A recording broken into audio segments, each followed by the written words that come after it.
Okay, I believe we are live. All right. Good evening, everyone, and welcome to tonight's live stream town hall with Jason Szczurowski. I'm Donna Usavage, your moderator for the evening, and thank you so much for joining us here on YouTube Live.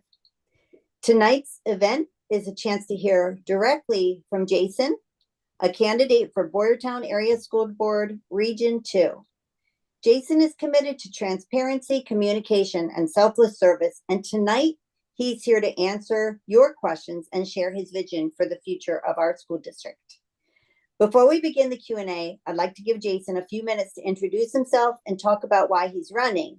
And then after Jason introduces himself, I'll ask some basic questions, then open it up to yours. You can drop your questions in the live chat throughout the meeting. So Jason, the floor is yours.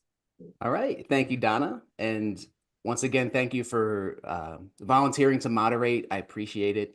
You have been so helpful through the beginning of this campaign, and I really do appreciate your counsel. My name is Jason Szczurowski. I am a 24-year Coast Guard veteran. I am a husband, a father, and someone that really does value the effect that education has on the community. I want to ensure that our community continues to thrive and be strong. And my wife and I have settled here. This is our forever home, and we want to continue to grow our family here. And I want to ensure that we are providing the students in our school district with a top-notch education. And that's why I'm running. Thank you, Jason. So we're going to start with a few questions we've prepared that we think are important to voters, and then we'll take live questions from the chat. So let's get started. You ready? Ready to go. Okay. Tell us, and you've probably answered this already, but it's a two-part question. So why are you running for school board, and what sets you apart from your opponent? Yeah, so I answered that a little bit in my intro. I'm running because this is our forever home. And I really do believe that education is one of, if not the most important pillar of a community. It sets the standard for the education of our young leaders. And it really does create a vibrant, strong, intelligent community. And I want to ensure that, where I've settled is just that. I believe in transparency, as you said in the introduction, and communication with the community, which is why we're doing this town hall.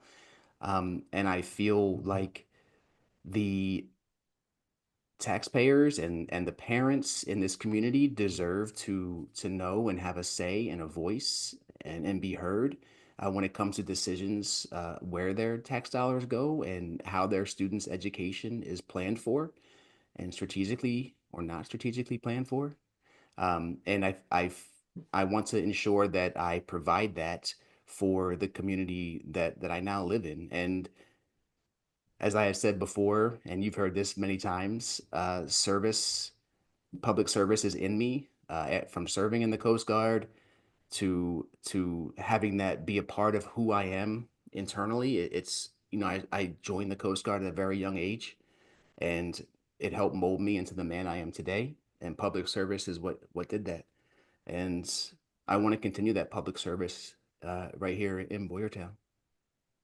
So on the second part of that question, what really sets you apart from your opponent? What sets me apart from my opponent is the communication aspect. Well, okay, there's a few things that set me apart from. So let's take it in steps. So first is the communication. I excel at communication. That's what I did in the Coast Guard. When we did search and rescue, I excelled in communication, saved thousands of lives from my communication and my ability to work well with other people to, successfully complete the mission. And I'm good at reaching out to the community and listening and being a sounding board for the community. I'm someone who's approachable, accessible. I don't run away from interactions with the community, whether it's good or bad or they agree with me or not. I I vow and pledge to always be a sounding board, and never shy away from listening to the community. And that doesn't happen now.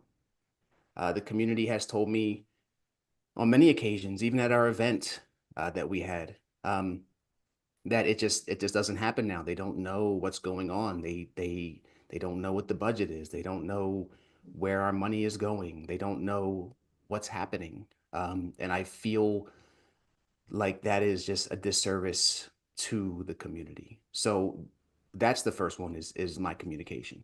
The second one is collaboration. Um, right now there is no collaboration on the board. It's very clearly divided, and there is no real attempt to work together for a common goal. And as I had said earlier, that's exactly what I did in the Coast Guard. I worked with many different people from all different places, all walks of life, and we had one mission, and that was to save lives. And it didn't matter who you were, where you were from, or what you look like. We all came together to save people's lives. Now, this is a school board. It's a community, right? But I do feel like these children's lives are at stake. They only get one shot at an education, so we have to ensure that we get it right now, immediately. And I will absolutely be able to collaborate with any type of personality because I don't have an ego. I just want to bring people together to complete the mission, and that's exactly what I plan to do. All right. Thank you, Jason. Of course. What do you see as the biggest challenges currently facing the district, the Boyertown Area School District?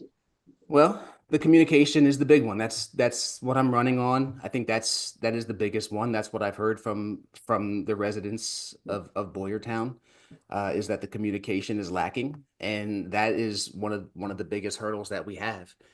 I mean, fortunately for me, that's, in my opinion, a very easy thing to solve. And I think all it takes is someone who's willing to put themselves out there, much like we're doing tonight, to just receive receive information, receive questions.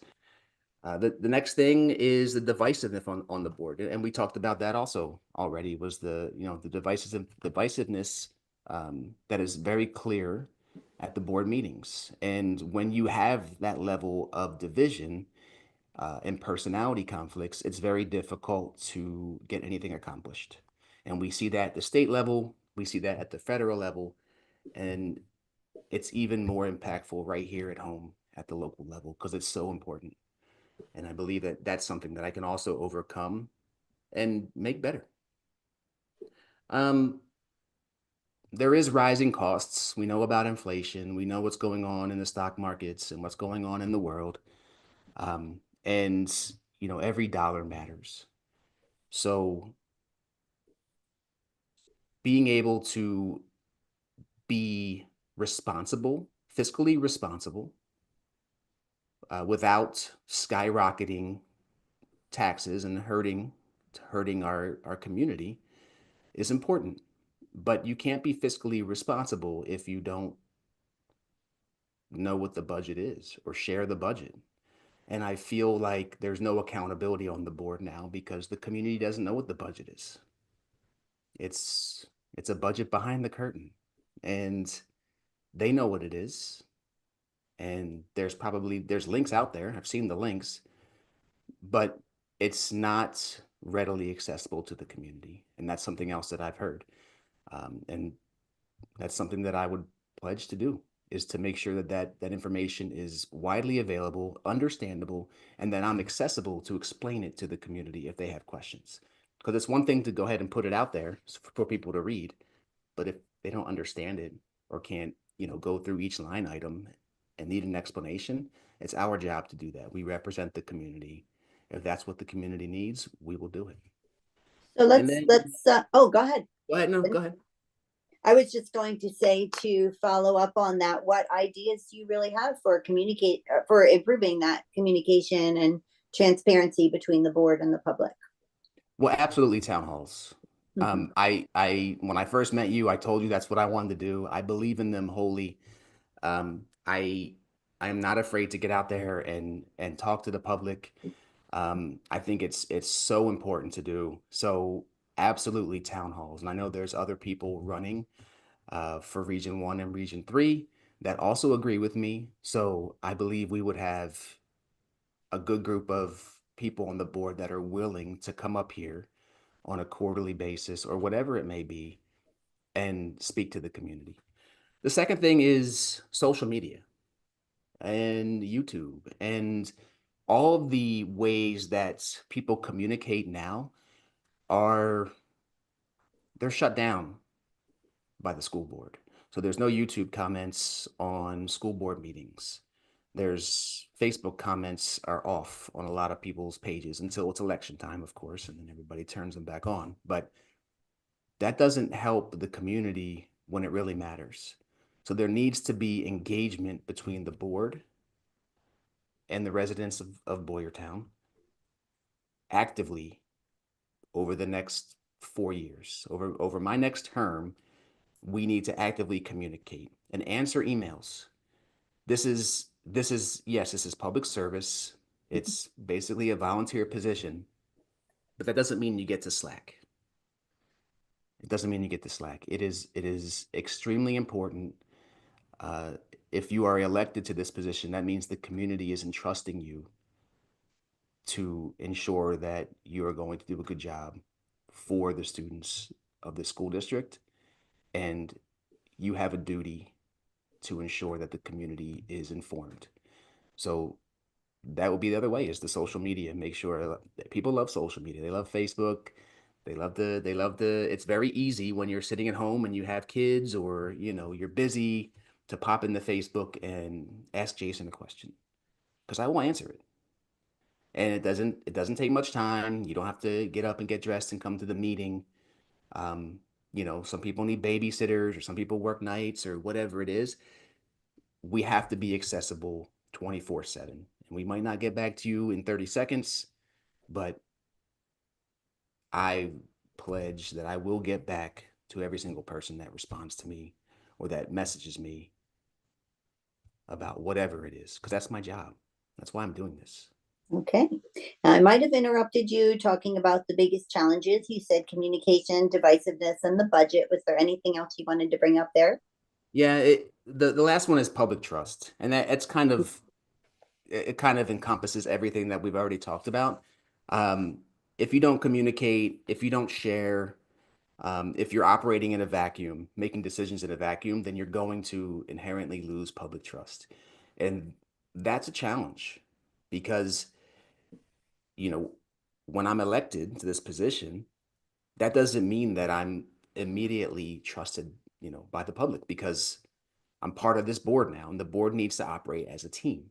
So I inherit that past, what we've seen the last 4 to 6 years with the board. I'm a part of that now.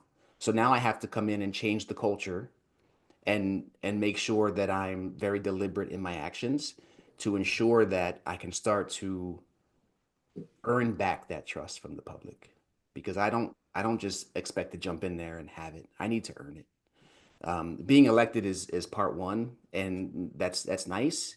But if you want your job, you have to work to keep your job because this is the community's decision, and I take that very seriously. So it's gonna be work. It's gonna be work, but I'm up for the task and I'm ready. All right. So we've talked about communication between the board and the public. Now, the Mhm. community has voiced concerns for many years about the board's internal dysfunction. Yeah. How might you foster that collaboration and professionalism and improve things if you were elected to be on the board? Well, I think the very first thing you have to do is make sure that you conduct yourself in a professional manner. Whether you're speaking to the public or you're speaking to the superintendent or you're speaking to one of your fellow board members, you are in an elected position, a position that people are watching, and you set the tone and the culture for the school district, all the way down through the administration, the teachers, and to the students. You're an example. You have to lead by example. So that's what I bring to the table. I don't have an ego. It I may have a personality conflict with someone on the board, but that doesn't mean I'm not going to work with them to get things done and treat them with respect and kindness as a human being. And I think that right now tensions do get high, and a lot of the board members have history with each other, and it's very hard to hide when you have many years of history. Um, and again, we're all human, but you have to ensure that you are conducting yourself as professionally as possible when you're in the public eye. So I believe I believe that is my strength and something that I can culture is infectious.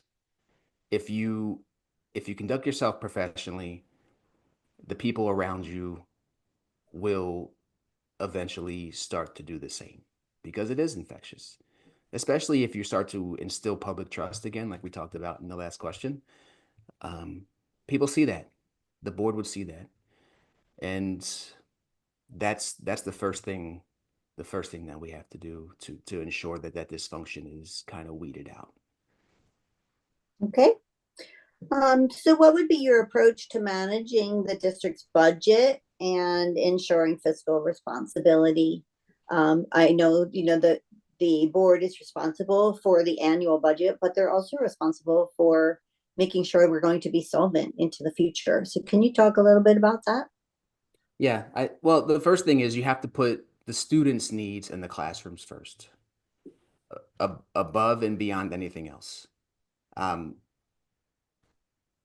you right now there's some different projects at hand, but we've got to focus on facilities for the safety of the students and ensure that they're in an environment that's safe for them to learn. And then we have to invest in our teachers because we've lost many teachers over the last 4 to 7 years here and have not rehired. So we're lower than we were again 4 to 5 years ago. So we have to invest in teachers. We have to make this a place that teachers want to stay. They want to they want to plant roots here, and they want to teach here for many years. And then there's not a lot of outside of the box thinking or strategic planning. And I heard this at the last meeting from Mr. Brophy, and he was correct. There isn't any strategic plan for the next 5, 10 years. Um, there's a surplus that somehow happened that's going to be spent towards turf fields or whatever the plan is. But how does that work moving forward? What is the plan over the next 5, 10, 15 years? It doesn't mean that you have to stick to it exactly, right? Plans can change, but you need to have an outline of a plan so that you know what facilities are going to need to be, recharged. What school needs a new roof? Do we need to, start to work towards another building for all day kindergarten or whatever the case may be? Are we looking at the demographic survey and figuring out how many children do we expect to have 10 years from now? Because we can't be surprised by this stuff. We need to ensure that we are looking at the entire picture holistically and making sure we're planning for that for the future. Okay. So there's a lot of talk right now at the state level about cyber charter funding reform. Mhm. And we know that at Boyertown and other school districts, there's a big outflow of money to the cyber charter schools. Mhm. So can you talk about your support, if you support it for this charter school funding reform? I absolutely support reform. I do believe in, a parent's choice to choose how they want to educate their child, but not at the expense of all the other children in the district that are attending public school here. And what's happening now is these cyber charter schools, are getting way more money from the district than it costs to educate a child through a cyber charter curriculum. So, and then they're frivolously spending. So what that tells me is they're doing their best to lure students in because they're making so much money off of each student. And it's not about the education of the student. And there's something inherently wrong with that. That sounds like a money-making business to me and less about educating our students.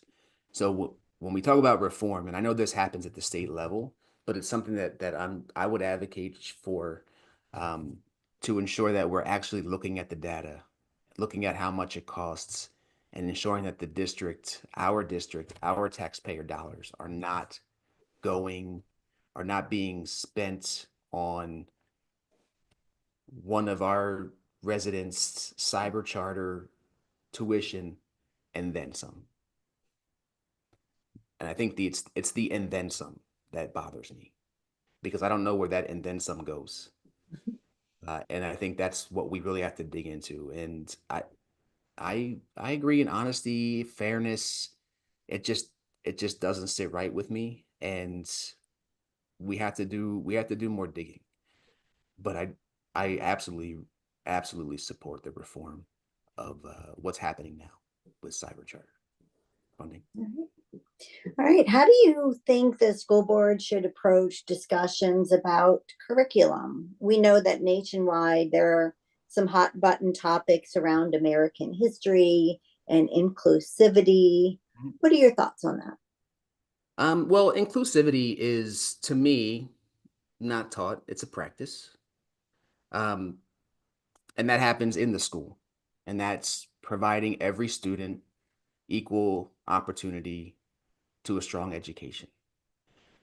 When we talk about curriculum, history in particular, I think it's very important to teach our students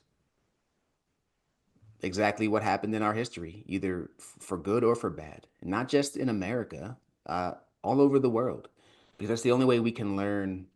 We learn from our mistakes, Mhm. right? Mistakes are going to happen. Humans are humans. Some things are very egregious and terrible, but if we learn about it and let students understand what happened, then that's how we can avoid repeat mistakes in the future. So I don't agree with erasing history or removing history. I went up through school, opened my history textbook, and I got the good, the bad, and the ugly. And it really helped me see what the good, bad, and ugly was. And I can make that decision for myself in my mind. I wasn't told what to believe. I was just given the facts. This is what happened. Um, and I think that's important. It's important for students to be given the information and allow them to critically think. And then, of course, they can go home and talk to their parents, and their parents can give them, their opinions on it. And I think that's really important because parents have a very important role in education, and it's a conversation starter. And not every parent may agree with everything that happened in history, but that's okay. It's it starts that conversation with their child. Um, Otherwise, you got English, math, all the core stuff that I loved learning and I believe is very important. I believe in books, all kinds of books, much like the history. Uh, Books are informational. They're not meant to be persuasive. They are to give you information, and you take that information as a student, and you go ask your teachers, you go ask your parents, you ask your grandparents, your aunts and uncles, and it's a good way to create conversation and for a student to learn all kinds of different perspectives and decide, you know, what they think is right in the world. I'm a huge proponent of books, reading, information gathering. It's all information gathering. The more information a student gets, the better, in my opinion. It just makes them more well-rounded, um, and just for me, it just makes them better members of society because they've got all that information. I mean, for me, growing up, I grew up in Willow Grove, and I got my little, my little schooling, and all my friends stayed in the same area, and we all had this, this kind of huddle thing. And then I joined the Coast Guard, and I lived all over the country. I lived in the Bahamas. I lived I lived all these different places and got to see all these different places and meet all these cool people and just learn from them. And that was my information gathering. I was able to really see more of the world and just understand just how kind people are. And it just for me, I just think it's so important. And for my kids, obviously I encourage reading, I encourage whatever they want to do, whether it's, explore different religions or, whatever it is they want to do, I try to support that so that they can gather as much information as they can so that they can create and critically think and, create their own opinions and become who they are. And for me, I think that's very important. Great, thank you. Of course. What are your views on the current process that requires residents to sign up in advance by email if they wish to speak at board meetings in public comment? Not a fan. I'll expand. Well, this goes back to the whole communication piece. It is it whether or not it's deliberate, it is a way to stifle public comment and participation. And I don't like it. I When I'm elected and I'm sitting on that board, the first thing I want to do is open up public comments. Period. If you are in the meeting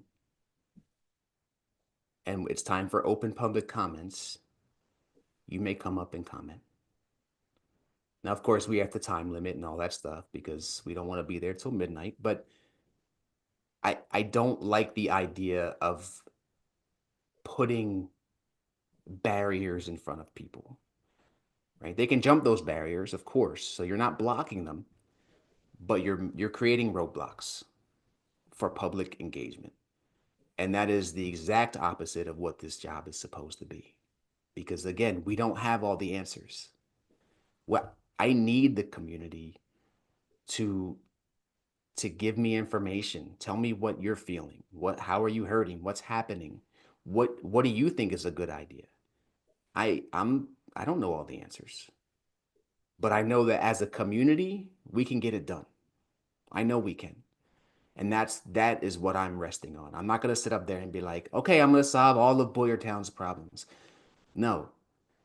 But as a community, we will absolutely solve whatever problems we have and just propel this school district into further excellence into the future as a community together. Thank you. Yeah, I just wanted to share one observation I had on that. So I always think about that as stifling for busy people who can't watch the agendas and get their emails in. But I was at a board meeting and there was a woman who said she was in her upper 80s and she had come to speak against the turf fields and she had a lot to say. And she was very upset that she couldn't speak. She's not on the internet. She's very stifled. So she did not have her opportunity. I could see how upset she was. So another kind of, it was an interesting observation for me. Yes, and she's a member of the community and absolutely deserves a chance to speak. Yeah. No matter what your opinion is, right? Like, and that's the Right. great thing about how this country works. Right. You are allowed to have your opinion and speak it. And who am I to tell you you have to jump through all these hoops to get there? That's not my decision. So we have the Sunshine Act in Pennsylvania. We're not, as I read it, the school board right now is not in violation of that act, in my opinion, but they're real close. They're skirting the line. And I want to remove all of that and open it back up. Okay. Next question. So, in my 10-year history on the board, and today as well, I Mhm. see many school board members struggling to understand their role in governance of the district, and they often find themselves micromanaging. Talk to us about how you see the role of the board as the leaders. Yeah, this is a good question. Leadership and management are way two different things. Now, there is leadership in managers, but when you're in governance, it's different. So the school board appoints the superintendent. So the school board is entrusting the superintendent to run the daily operations, finances, future plans, all of that stuff. They are entrusting the superintendent to do. And I think Dr. David Heiser is really good. And I think he knows what he's doing. Um, and apparently the board did too because they appointed him as the superintendent.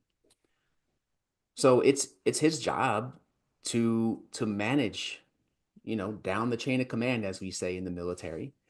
So he's got his administrators and he's got his facilities team and he's got his custodial team and all of the people, all of the wonderful people that it takes to run a school district, the superintendent is charged with. The school board should not be meddling in day-to-day operations or how, Dr. David Heiser's team conducts their business on a regular basis, right? They curriculum, let's say. I'm not a subject matter expert in education. I'm not. But that's okay because Dr. David Heiser is. And so are the people that he hires. And if you are a good leader and if you're good at governance and leadership, then you have to put faith in the people that you choose to be your subject matter experts, which in this case is the superintendent, which is why the superintendent brings the agenda items to the board because the board is not creating these agenda items because they're not qualified to do so. They have to listen, ask questions, which they don't, which I will. I promise the public I will ask a lot of questions and you will get a lot of answers. But their job is to take all that information and determine what they think collectively is the best course of action. Now, what happens currently is not always that's not always what happens with this board. You've got people on the board that want to manage, who's the clerk of the works and all of these things, which may be valid points, but it's not the board's job to determine that. I'm not a subject matter expert on clerk of the works, but I have to hold the superintendent accountable for the decisions that he makes and trust that I put the right person in that position. And if there something does happen or a mistake does happen, I don't go to the clerk of the works. I go to the superintendent and we talk about it and we figure out how this happened and how can we avoid it again. And there's accountability there. Um, but I'm not digging into the weeds with curriculum and everything else that goes on a day-to-day basis in the school district. It's just not my place. My place is to ensure that we're holding the superintendent accountable and that we're collaboratively working as a group to get all the answers to the questions that we have and to make decisions to to move this school district in a positive direction. So I'd like to follow up on a little bit of that answer, especially around asking questions. Mhm. So we know that this board doesn't ask a lot of questions, and sometimes when they do, they get shut down quickly. Um, but and then board members say that they do ask a lot of questions behind the scenes. Now we know from the Sunshine Law that any deliberation has to happen in public.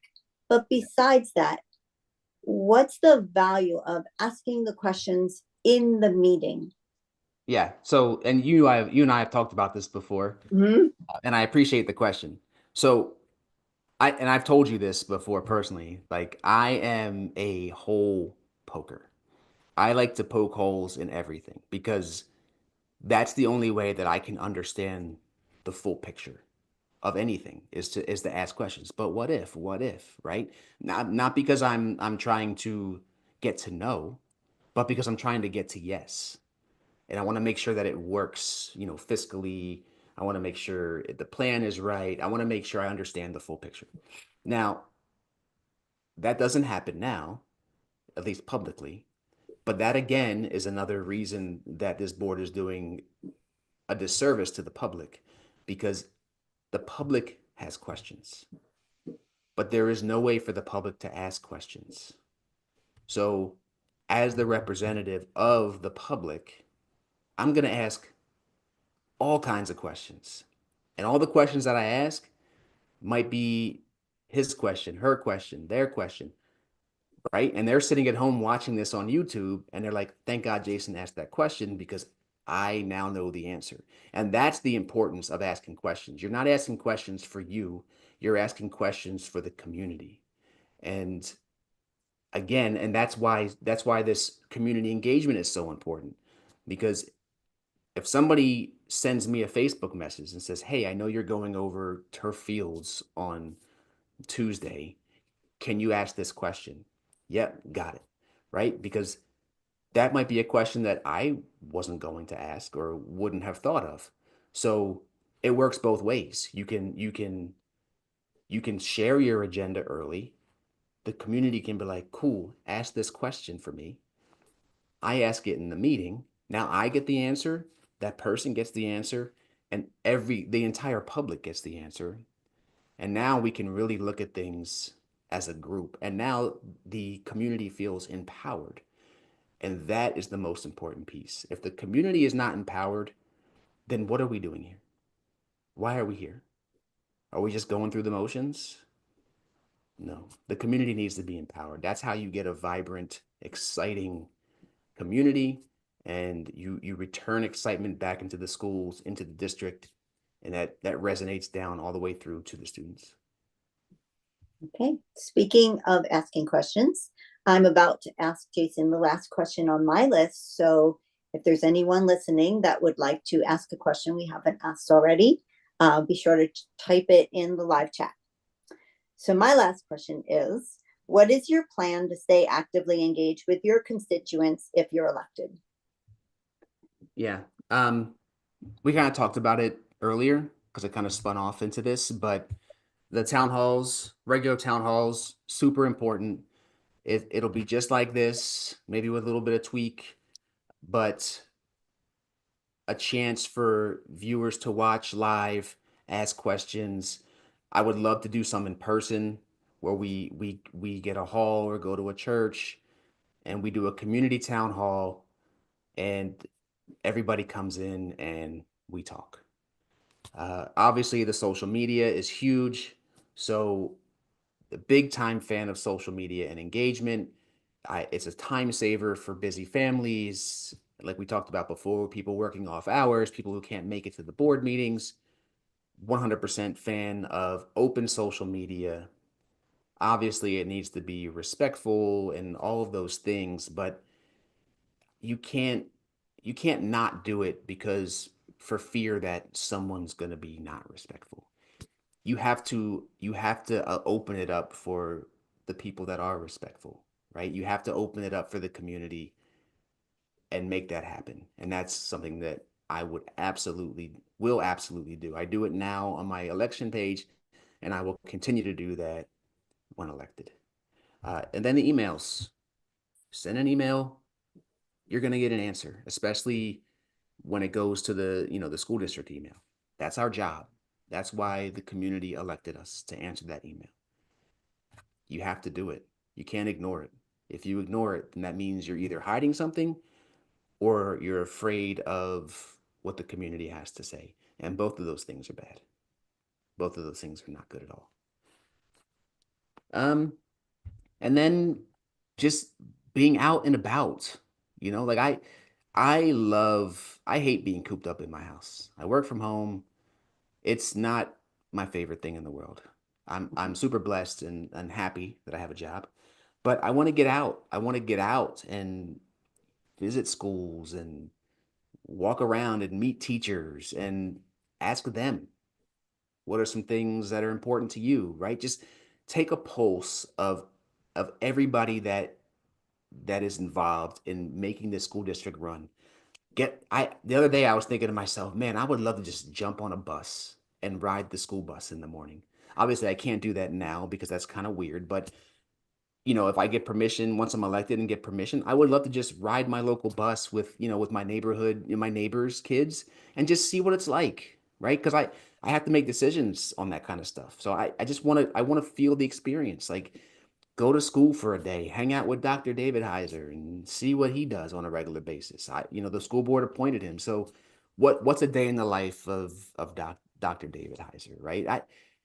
These are the kind of things that are important to me because we take it back to information gathering. It's all information gathering for me. Um, the more present you are and the more people feel like they can approach you, that can only benefit you. Me. That's what I'm saying. So it can only benefit me because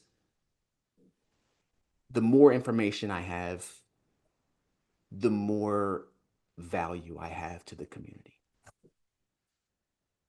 Okay, well, thank you. That's the preset list of questions. All right. We can turn it over to viewers if we see any questions for them. I don't see any at this point, but if you are watching live, you can go ahead and drop your questions in the chat, and we can maybe wait a couple minutes. Sure. I will say, once this live stream ends, it'll be available on my YouTube page. So please feel free to drop comments, post live stream as well, and I'll answer your comments. And then always you can go to my Facebook. You can message me if you don't want to do it, in the public eye. You can message me on Messenger, and I will respond. You can also do it publicly. I will respond publicly. And then you can also email me at jason.sorowski@gmail.com if you want a little more private message, and I will absolutely respond to that as well. I welcome any and all questions. Um, I will just want to make sure that I'm accessible to the community all the time. And we're only 8 days away from this primary, and it's very important. It's very important. Um, I learned at a young age how important local elections are, and I just really want to ensure that everyone who is able to vote gets out and vote for who you feel speaks to you. And if it's me, I hope it's me. That's great. And if it's not me, that's also okay because that's why we love this country because we have the choice. Um, of course, I hope it's me. Please get out and vote, make your voice heard, and you know, let's let's do this thing. Let's open this up back to the community and start empowering our community again. Fantastic. Can you think of any questions you wish we had asked you and we didn't? Um, no, I think we hit everything. Okay. I was able to I do enjoy the again, you know this. I enjoy the public engagement, and I I really have enjoyed getting to meet people in the community and talk about whatever it is they want to talk about and just have good honest discussions with good people. And you really do realize that people are just kind. People are kind. They people just want the same thing. They want safety, security. They want to be able to have a career, have a family, live their lives in peace and enjoy the people around them. And that's the majority of the world just wants that. And I think it's just been great. This has been a great experience, and I can't wait to continue on through November. All right. Well, thank you, Jason. I know it's been my pleasure getting to know you. I did not know you until recently. And we thank anyone who took the time to participate tonight. Don't forget, Jason already mentioned the primary election is Tuesday, May 20th. I like to also make a comment about local elections.